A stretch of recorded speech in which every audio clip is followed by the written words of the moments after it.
Bueno, muchas gracias. Los saludo primeramente. Es un honor compartir con ustedes este panel y agradecerle a COPSA la invitación que nos ha cursado para poder discutir estos interesantes temas.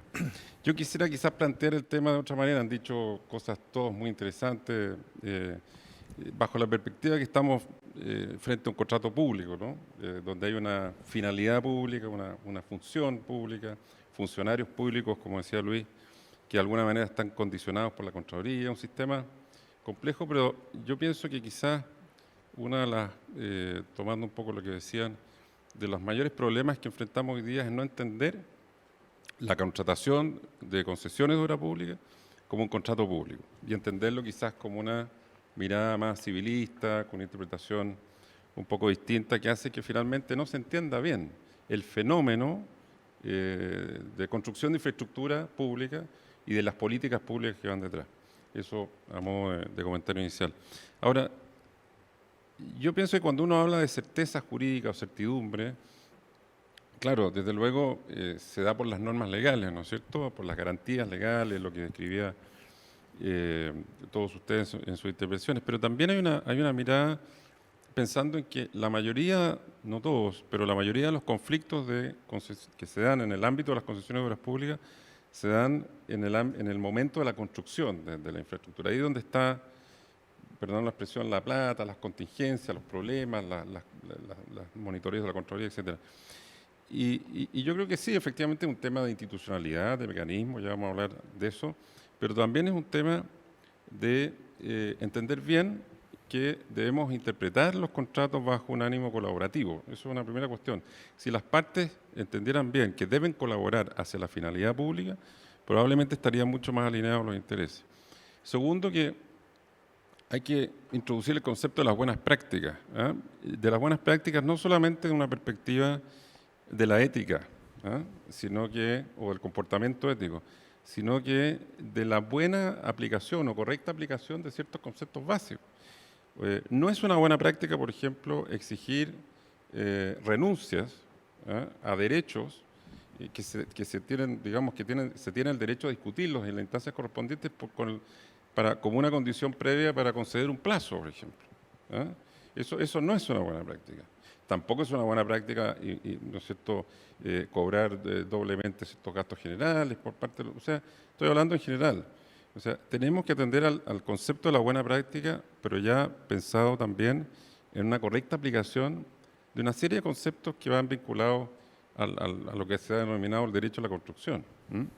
O sea, tenemos que entender cosas que se han discutido en el panel de concesiones muchas veces, qué es lo que es un atraso concurrente, cuándo aplica, qué metodologías son más o menos aceptadas. Hay una serie de instancias internacionales, la cual hoy día yo tengo el honor de representar a la Sociedad Chilena del Derecho a la Construcción, que viene de la británica, hay unas sociedades internacionales que justamente se dedican a esto. ¿Ah? Y esto no es nuevo. O sea, esto está tratado, los dispute boards se están aplicando en el mundo desde el año 70. Y aquí todavía estamos empezando a discutir si procede o no procede. ¿Se fijan? Entonces si atendiéramos a no inventar la rueda, aplicar correctamente ciertos conceptos básicos, yo creo que tendríamos mucho por avanzar. Todas estas iniciativas internacionales han sido recogidas por la Alianza del Pacífico. El ministro de Obras Públicas tiene desde diciembre del año 2020 en su poder la propuesta de la Alianza del Pacífico justamente en esta línea. La verdad es que lamentablemente no hemos sabido todavía sus reacciones.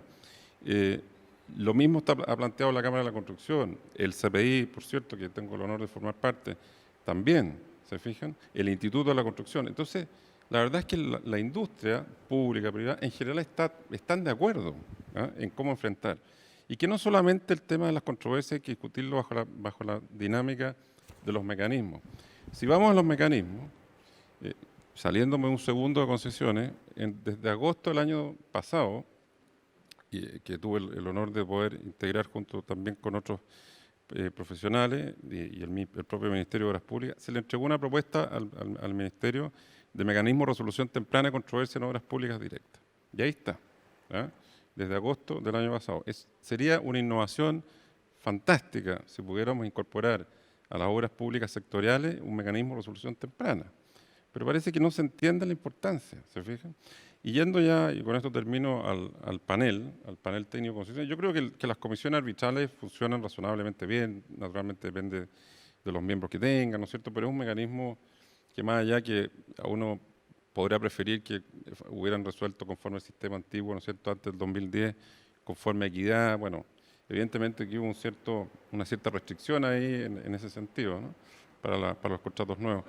Pero yo creo que las comisiones funcionan bien. Si el tema quizás está en el panel, y esto no es culpa de los panelistas, lo que pasa es que pienso que el sistema estuvo bien inspirado, pero no quedó bien diseñado, en mi opinión.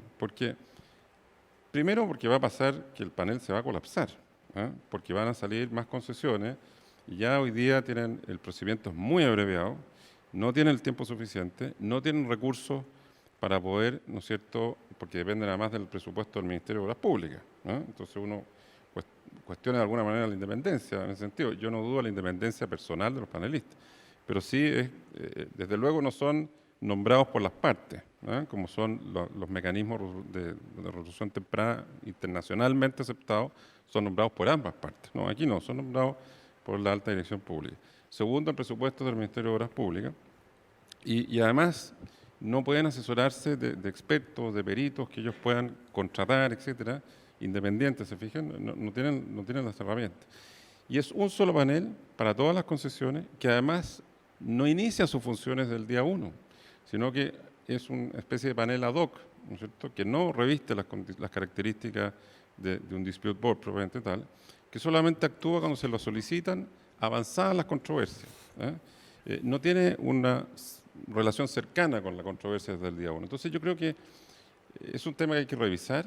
Yo soy de la opinión de tener varios paneles, ¿eh?, o varios panelistas, porque para que puedan tener tiempo, hacer el trabajo como corresponde, ¿no es cierto?, entrar en etapas tempranas al desarrollo de los proyectos y no solamente cuando se presenta una controversia y resolver sí o no.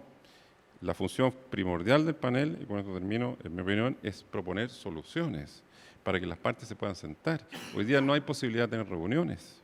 Hay audiencias bastante rígidas, poco flexibles, donde no está el diálogo propio de una resolución temprana de controversia. Entonces yo creo que es un tema que está bien inspirado en general, pero la práctica ha demostrado que lamentablemente no ha sido tan útil como se hubiera querido. Muchas gracias, Jorge.